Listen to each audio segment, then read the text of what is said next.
In downtown Tokyo, there stands a magnificent glass building. This place is known as the City of Glass. It is the office of a large trading company. It is also a place that many professionals yearn for. However, within this splendid edifice, there is much intrigue and gender discrimination. Recently, a perplexing murder case has occurred, along with a mysterious disappearance case. The victim of the murder was the head of the energy department, Shan Gang. The missing person is a team leader in customer service, Tianji, who reports to Shan Gang. Tianji is a strong, single woman. But due to her gender, even after years of hard work, she has barely reached her position. Almost all important positions in this company are occupied by male employees. For example, below Shan Gang, there are two male deputy heads. They are the taciturn, hardworking Niu Dage, and the cunning, sycophantic Ma Urge. Niu Dage is Shan Gang's high school classmate. Before Shan Gang's death, there were rumors in the company that he was about to be promoted. Before his promotion, he would select one of the two deputies, Niu Dage or Ma Urge, to take over his position. In contrast, Tianji hoped that the diligent Niu Dage would succeed. Firstly, Niu Dage had dated Tianji before, although they broke up long ago. Tianji still admires his character. Secondly, Niu Dage is her direct superior. If he is promoted, Tianji hopes to advance as well. However, although Niu Dage is Shan Gang's deputy, Shan Gang clearly favored the flatterer Ma Urge. In order to get promoted, Ma Urge not only catered to Shan Gang, but also had his wife, Ma Sao, spend time with Shan Gang's wife, trying to cultivate a close relationship. Tianji naturally dislikes Ma Urge's disgusting flattery of the boss, yet she feels helpless. On an ordinary weekend, Shan Gang's department held a team-building activity. Shan Gang took more than 20 employees from Tokyo to a hot spring inn to relax for 2 days. On the first night at the inn, everyone gathered to drink and celebrate, creating a facade of harmony. During this time, only the female employee Yuko remained silent, appearing somewhat out of place. True to her name, Yuko is a melancholic person, preferring solitude. Besides working hard, her only hobby is saving money. Colleagues have never seen Yuko wear makeup or new clothes. Regarding team-building activities, Yuko has no interest in this pretentious scene. Before long, she quietly left her seat. Tianji also enjoyed such occasions, so she followed suit, leaving the noisy room. As it was still early, Tianji planned to take a stroll around the hot spring and surroundings. She then left the noisy private room. When she walked near a temple, since it was still early, Tianji planned to explore the attractions around the hot spring inn. As she walked near a temple, she accidentally saw Minister Shan standing under a large tree, whispering with someone else. The person had their back to Tianji, partially hidden by the tree. It was impossible to see their face. However, compared to Shan, this person was short. They were likely a woman, and wearing the customized robe from the hot spring inn for Tianji's company event. Thus, it could be inferred that the person was one of Tianji's female colleagues. Their behavior with Shan looked very intimate. They might be having an inappropriate relationship. Tianji was not surprised by this, because Shan was not only the head of the department, but also considered handsome. Besides wearing a suit, he often wore a luxury watch. He truly had a commanding presence. He was the idol of many female employees in the department. To avoid embarrassing situations by interrupting, Tianji decided not to disturb the two. Instead, she silently returned to her room. At this point, it was close to 10 o'clock at night. The colleagues had finished their gathering and returned to their rooms to rest. However, Zhao Hui, who shared a room with Tianji, had not returned yet. Zhao Hui was a graduate from a prestigious school and very beautiful. Minister Shan usually took good care of her. Could the person Shan was meeting under the tree be Zhao Hui? If that were the case, would Zhao Hui spend the night with Shan? The more Tianji thought about it, the more excited she became. She couldn't sleep until midnight. Just then, unexpectedly, Zhao Hui tiptoed back into the room. The next morning, during breakfast, Tianji inadvertently overheard another female colleague, Fumai, complaining that Tianzi, who shared a room with her, had returned from outside at midnight. Tianzi was very popular in Shan's department because of her sweet looks. Could Tianzi be the one dating Minister Shan? Thinking of this, Tianji unconsciously began to look for Shan among the crowd. However, she found that he was not in the dining room at that moment. Shan's assistant later told Tianji that Minister Shan had something come up last night and returned to Tokyo early. Since the department leader left without notice, it wasn't a problem for anyone else. They were determined to continue the team-building activities. So after breakfast, everyone returned to Tokyo by car. Strangely, in the following week, Shan never showed up at work. His phone was unreachable, and even his wife didn't know where he had gone. When Mrs. Shan realized something was wrong, she finally called the police. The police calculated based on the timeline. According to the police's timeline, they believe that Shangang went missing on the night of the team-building event. However, none of the participants were able to provide any valuable clues to the police. Although Sister Tian intuitively felt that Shangang's disappearance might be related to his lover, whom he met under the tree. This was just an unfounded speculation. Moreover, fearing trouble, Sister Tian did not truthfully tell the police about seeing Shangang meeting a female colleague under the tree on the night of the event. Unexpectedly, after being questioned by the police, the usually silent Yuko suddenly started talking to her, and shockingly stated that Minister Shangang might have been murdered. After saying this, a strange smile appeared on Yuko's lips. Perhaps realizing that her smile was inappropriate, Yuko quickly explained that she tends to smile unconsciously when nervous, and that her belief that Minister Shangang was murdered was just because she is a mystery fan and has read many detective novels.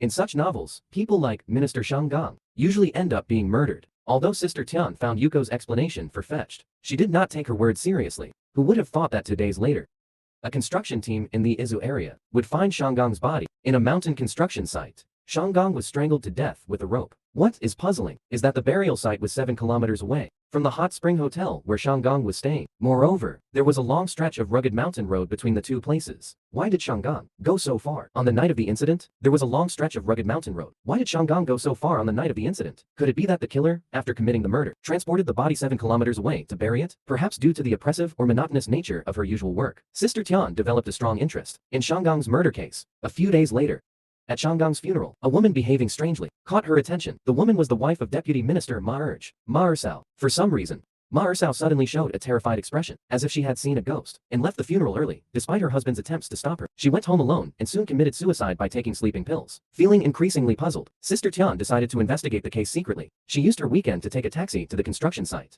where Shanggang's body was found, to look for clues. Unexpectedly, she learned from the construction team leader that another woman had just been there, inquiring about the discovery of Shanggang's body. This woman had taken a handful of soil from the burial site, using a flower pot. Hearing this, Sister Tian did the same, and put a handful of soil in a bag to take back for testing. On her way back by taxi, Sister Tian saw from a distance Yuko holding a flower pot and waiting for the bus. After asking questions, the woman took a handful of soil from the burial site, using a flower pot. Hearing this, Sister Tian did the same and put a handful of soil in a bag to take back for testing. On her way back by taxi, Sister Tian saw from a distance Yuko holding a flower pot and waiting for the bus. It seems that the person who inquired with the construction team was Yuko. To Sister Tian's surprise, Yuko was wearing exquisite makeup and new clothes, completely different from her usual unkempt appearance. Sister Tian couldn't understand why Yuko was investigating Shanggang's murder, but she didn't want Yuko to know that she was also investigating the case. So when passing by Yuko, she deliberately hid her head in the taxi. The next day at work, Sister Tian suddenly received an anonymous text message. The sender warned her not to investigate Shanggang's murder, or she would be killed. After reading the message, Sister Tian felt uneasy and learned from several colleagues that, contrary to popular belief, Shanggang was not wealthy to buy luxury items like high-end watches to satisfy his vanity. Shanggong not only repeatedly asked for salary advances, but also borrowed 3 million yen from his subordinate Yuko. For Yuko, who had a modest income and was extremely frugal, this was a huge sum. Sister Tian couldn't understand why Yuko would lend such a large amount of money, borrowed 3 million yen in debt. For Yuko, who had a modest income and was extremely frugal, this was a huge sum. Sister Tian couldn't understand why Yuko would lend money to Shanggong. Could it be that the lover Shanggong met under the tree on the night he went missing was not Zhao Hui or Tianzi, but Yuko? If that's the case, could Yuko be the killer and the one who sent the threatening message? But why would Yuko kill her debtor?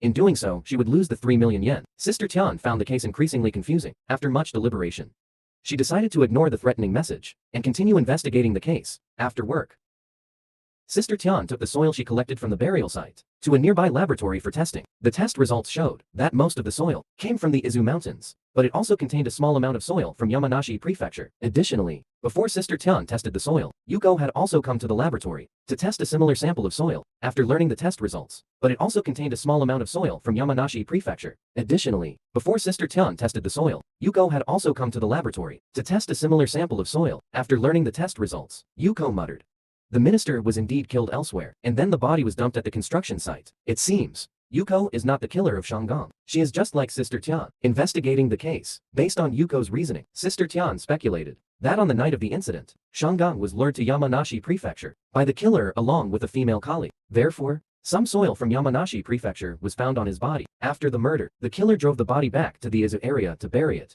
But the problem is, the Izu Peninsula and Yamanashi Prefecture are over 100 kilometers apart. Driving back and forth, plus burying the body, would take at least 3 to 4 hours. Why would the killer go to such great lengths to kill and dispose of the body in 2 places? As the investigation became more confusing, Sister Tian went to the hospital to visit her sick colleague Fu Mei and unexpectedly learned an important clue. According to Fu Mei, on the night of the team building event, Zhao Hui and Tianzi went. After dinner, Zhao Hui and Tianzi went to the tourist area near the hotel to take photos until midnight at 12 o'clock, then returned to the hotel to rest together. This means the female colleague torn under the tree by Shanggang was neither Yuko, whom Tianji previously suspected, nor one of Zhao Hui and Tianzi. So on the night of the incident, the woman who whispered with Shanggang and had a major suspicion of committing the crime. Who exactly was she? Just as Tianji was puzzled and about to leave the hospital, Fushin's mother chased out of the ward to ask Tianji if Mrs. Ma really died by suicide. It turned out that Fushin and Mrs. Ma were both from the same hometown in Shanli County. It was because of Mrs. Ma's hometown friendship that she persuaded her husband, Mr. Ma, to bring Fushin's daughter Fu Mei into the company.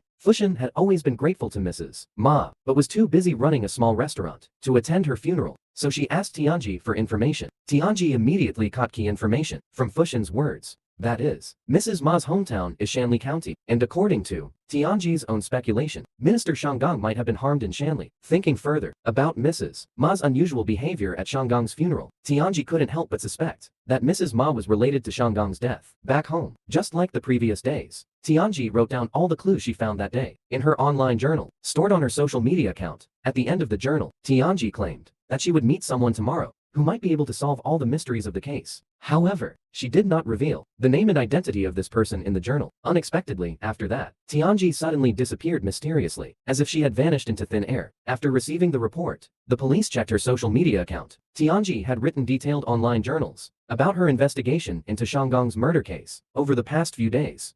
The police found that in her journal, she frequently mentioned two names, her colleague Yuko and Mr. Ma's wife, Mrs. Ma. Since Mrs. Ma had already committed suicide, the police could only ask Yuko for information. Yuko insisted that she was purely interested in reasoning and privately investigated Shanggang's case after hearing about Tianji's disappearance and that she had written the progress of the case into online journals. Yuko also suggested that she wanted to see these journals and requested to assist the police in investigating the case. The officer in charge of the case, Officer Zuo, saw that Yuko's logical thinking was quite meticulous, so he agreed to her request. Using the weekend time, Yuko and Officer Zuo went together to the small restaurant run by Fushing because Yuko suspected that the last person Tianji saw before she disappeared was Fushing.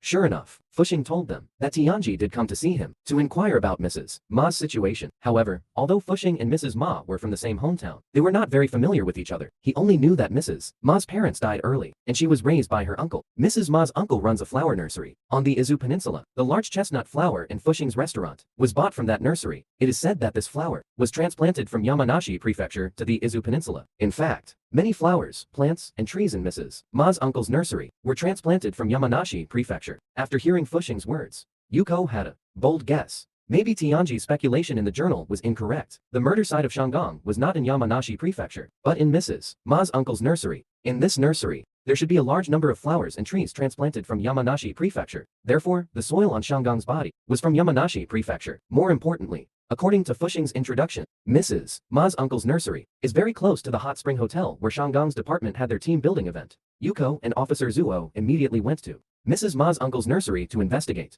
However, to avoid alerting anyone, they pretended to be there to buy flowers and quickly learned from the nursery staff and Mrs. Ma's uncle that not only had Tianji visited the nursery before she disappeared, but also on the day of the team building event. Mr. Ma's wife, Mrs. Ma, was helping out at the nursery. When leaving the nursery after the hot spring, Yuko deliberately bought a dahlia and placed it in the office the next day. When Mr. Ma saw the flower, he immediately asked Yuko nervously if the dahlia was bought from his wife's uncle's nursery. Upon receiving a positive answer, Mr. Ma's emotions became visibly more anxious. His unusual behavior aroused Yuko's suspicion. Yuko reviewed all the clues she had gathered and deduced a possibility. That evening, after work, Mr. Ma offered to drive Yuko home to test Mr. Ma. Yuko did not refuse his offer. Halfway through the journey, Yuko directly shared her reasoning. In her view, Mr. Ma, in order to get a promotion, did not hesitate to let his wife, Mrs. Ma, lower herself. Mr. Ma flattered Mrs. Shanggang, who had a strong personality, and she enjoyed it very much. Mr. Ma flattered Mrs. Shanggang, who had a strong personality, and she enjoyed it very much, and often publicly humiliated Mrs. Ma. Not long ago, during a department dinner at Shanggang's house, Yuko saw with her own eyes Mrs. Ma being scolded to tears by Mrs. Shanggang. Shanggang secretly comforted Mrs. Ma and held her in his arms. Based on this, Yuko speculated that Mrs. Ma had an affair with Shanggang. In fact, the reason Yuko was willing to lend 3 million yen to Shanggang was also because she was deceived by his sweet words and developed feelings for him. Shangang was a complete scoundrel who was good at sweet talking and being ruthless. Yuko was also deceived by him and lost half of her savings before she woke up in time and cut off her affair with him.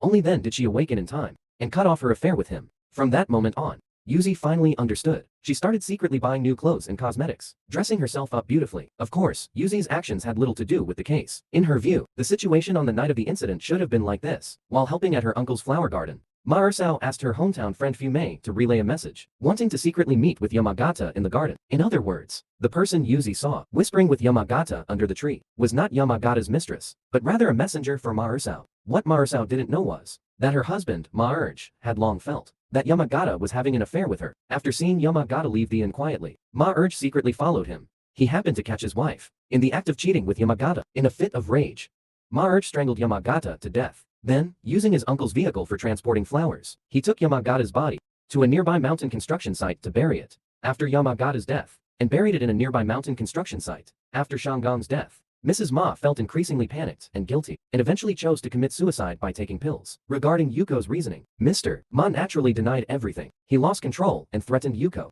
not to talk nonsense, and intended to assault her. Fortunately, their colleague brother Niu passed by and stopped Mr. Ma's violence. Seeing this, Mr. Ma fled the scene in panic. Afterwards, Yuko immediately called Officer Zuo and truthfully reported what happened that night. Although Officer Zuo basically agreed with Yuko's reasoning, due to the lack of substantial evidence, the police could not arrest Mr. Ma for the time being. Nevertheless, the news that Mr. Ma was suspected of killing his superior Shangang spread widely within the company. Even the scandal between Mrs. Ma and Shangang became a topic of gossip among colleagues. Mr. Ma, who already had the nickname of a sycophant, saw his image in the company worsen. As a result, brother Niu, who was diligent and down-to-earth, naturally took over the position of department head. To find evidence of Mr. Ma's crime, Yuko used the weekend again to go to the Izu area with Officer Zuo to look for clues, while trying to recreate the scene of Shangang whispering under the tree on the night of the incident. Near the temple by the hot spring hotel, Yuko almost tripped over an inconspicuous step when they were trying to recreate the scene of Yamagata whispering under the tree. Fortunately, Officer Zuo caught her in time. Yuzi nearly tripped over an unnoticed step. Fortunately, Officer Zuo caught her in time, holding her in his arms. This made Yuzi, who hadn't had any male contact for a long time, feel a little flutter in her heart. The next day on her way to work, Yuzi couldn't help but reminisce about her intimate contact with Officer Zuo yesterday. Suddenly, an idea struck her. She realized something. Tianji had always believed in her online diary that the person whispering with Yamagata under the tree that night was a woman. This was because the person appeared shorter than Yamagata. For this reason, Tianji had suspected Yuzi, Zhao Hui, and Tianzi. Yuzi herself had also suspected the flirtatious one, but in reality, the person whispering with Yamagata could also be a man. The reason is that the place where they spoke happened to have a step. If the person whispering with Yamagata was standing below the step, they would appear much shorter than Yamagata from a distance. Thinking of this, Yuzi hurriedly called Officer Zuo, wanting to share her hypothesis. Just then, Niu Dage suddenly appeared beside her and mysteriously claimed that he knew the whereabouts of the missing Tianji. Yuzi, skeptical, hung up the call that hadn't yet connected. Niu Dage suddenly appeared beside her and mysteriously stated that he knew the whereabouts of the missing Tianji. Yuzi, skeptical, hung up the call that hadn't yet connected. Niu Dage then drove her to a wooded area near Uncle Ma's flower garden. However, there was no sign of Tianji here, only a female employee from the garden. Yuzi had seen her when she and Officer Zuo were investigating. Niu Dage introduced this person as his sister, Niu Jiaomei. Seeing Yuzi's confused expression, Niu Dage decided to reveal everything. It turned out that on the night of the incident, the person whispering with Yamagata under the tree was actually Niu Dage. Niu Dage was the true murderer of Yamagata. He had previously discovered Yamagata's affair with Mar, but he had kept it quiet. Unexpectedly, Yamagata continued to target and torment Niu Dage because of this. Knowing that things couldn't go on like this, Niu Dage resolved to kill Yamagata and pin the crime on Mar. Of course, the animosity between Niu Dage and Yamagata went beyond just this. Back in high school, Yamagata had gotten Niu Dage's sister pregnant to frame Mar. Of course, the grudge between Niu Dage and Yamagata then abandoned her. He deceived Niu Jiaomei into having an abortion and then broke up with her. Is far more complex. When they were in high school, Yamagata had gotten Niu Dage's sister pregnant, then abandoned her. He deceived Niu Jiaomei into having an abortion and then broke up with her. Unexpectedly, 10 years later, fate brought them back together. Niu Dage ended up working at the trading company where Yamagata was employed. Although he worked diligently, Niu Dage remained under the charming Yamagata. Finally, when Yamagata was about to be promoted, he was upstaged by Mar, who was supported by Liu Zhu. Niu Dage's resentment grew increasingly intense. Ultimately, he devised a murder plan that would kill two birds with one stone. Upon learning that the team-building event was set at a hot spring inn in Izu Peninsula, he arranged for his sister to work part-time at Mar's uncle's flower garden. Then he had his sister lure Mar to the garden to help out. The goal was to shift the blame for the murder onto Mar and her husband. On the night of the team-building event, Niu Dage deliberately revealed to Yamagata that Mar was currently in Izu Peninsula, and that Mar had discovered his affair with Yamagata. He was planning to confront her directly, to avoid the embarrassment of a scandal that the whole company would know. New Dage suggested that Yamagata should leave quickly. Yamagata believed New Dage's words. He greeted his assistant, then left the hot spring inn in the truck prepared by New Dage. The truck driver was none other than Niu Jiaomei, Niu Dage's sister. As soon as Yamagata got into the car, he was stunned by Niu Jiaomei with a stun gun. He was then taken to a nearby forest to hide. When the team building ended the next morning, and the employees returned home, Niu Dage quietly went to the forest to strangle Yamagata. This operation gave Niu Dage a perfect alibi. Since the truck driven by Niu Jiaomei was used for transporting flowers by the garden, Yamagata's body had soil from Yamanashi Prefecture on it. Niu Dage's plan initially progressed smoothly, but the overly curious Tianji began to investigate the case privately. Even when Niu Dage sent her threatening messages from an anonymous phone number, he couldn't stop her. Niu Dage had no choice but to use charm. Don't forget, he had previously dated Tianji. She still admired Niu Dage. Sure enough, she fell for it. After winning over Tianji's affection, Niu Dage tricked her into writing all the clues in a blog. This was to later shift the murder blame onto Mar and his wife, step by step. The knave Tianji, after being used by Niu Dage, was tricked into this forest and strangled to silence her. As for Mar's wife committing suicide, it had nothing to do with Niu Dage. Perhaps Mar's wife mistakenly thought her affair with Yamagata had been discovered by her husband, Mar. Mistakenly thought that her affair with Shangang was known by her husband, Ma-urge. Ma-urge couldn't bear being cuckolded and angrily killed Shangang. Ma-ersao couldn't handle the psychological pressure and chose to commit suicide. When Ma-urge saw the chestnut flowers bought by Yuzi, he panicked. Even when faced with Yuzi's reasoning, he intended to use force, probably worried that Yuzi would expose his wife's scandal with Shangang, making it impossible for him to stay in the company. After confessing his crime, Brother Niu took Yuzi to a tree, claiming that Sister Tian's body was buried under it. After saying that, Brother Niu suddenly showed his true colors and tried to strangle Yuzi to silence her. Fortunately, at the critical moment, Officer Zuo arrived with his team and saved Yuzi, arresting Brother Niu. It turned out that Yuzi, noticing Brother Niu's abnormal behavior, had sent a distress message and location to Officer Zuo on the way here. With the arrest of Brother Niu and his sister, this rather an interesting complex case finally came to light. This story comes from the latest 2024 suspense crime film, City of Stripping, adapted from the original novel by Japanese social mystery master Matsumoto Saiko. However, compared to our previous reviews of The Killing Device, The Amagi Case, and other works by Matsumoto Saiko, the story of City of Stripping seems rather mediocre. Tiancheng hasn't read the original novel either. Maybe the movie itself wasn't well made. Alright, that's it for today. If you like crime, suspense, and thriller films, don't forget to like and follow. See you next time.